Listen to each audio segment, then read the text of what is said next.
Tonight, local concerns are growing after a U.S. Border Patrol operation at a Home Depot in Sacramento last week. Almost a dozen people were arrested. Keep in mind, Jose Castillo, a U.S. citizen, was part of those detained. He has since been released. In a statement to ABC 10, the organization NorCal Resist is now pushing back on his arrest.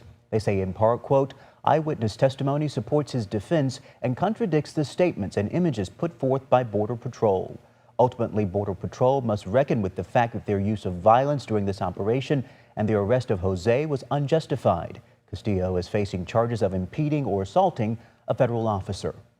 And it all comes as 700 Marines deployed to L.A. in June will now leave tonight. They had been guarding federal buildings during protest against immigration raids. The deployment of some 2,000 National Guard troops also came to an end last week.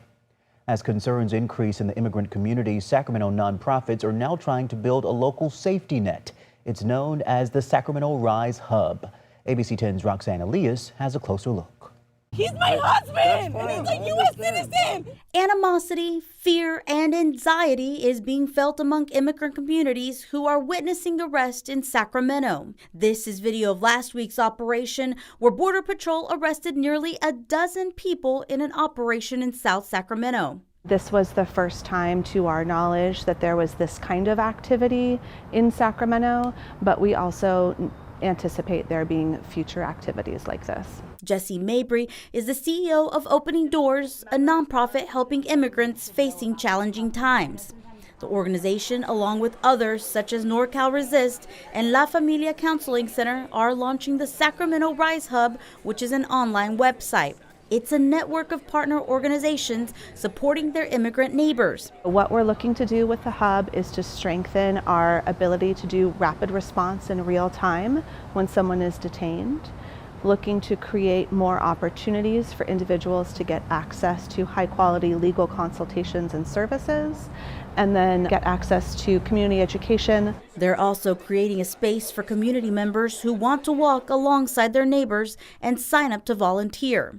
Mabry says the collaboration effort is trying to understand what they're up against. And what we're seeing now is only the beginning of possibly bigger operations. When we look forward at what's to come over the coming months, especially with recent legislation passed that will be putting even more money into ICE and CBP, we can only anticipate more of these activities. The CEO says there are also concerns over the actions being taken by ICE in Sacramento Immigration Court.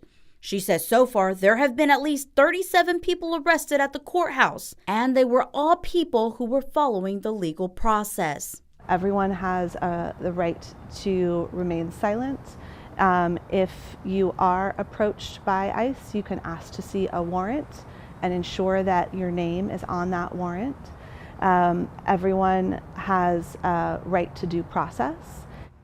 Opening Doors says with the high demand, they are looking for volunteers who want to help, especially those who have a legal background and who can be trained. But anyone can volunteer by visiting the hub and seeing how they can help. In Sacramento, Roxanne Elias, ABC 10. And just hours ago, Sacramento County announced a $50,000 boost to emergency legal aid for detained immigrants.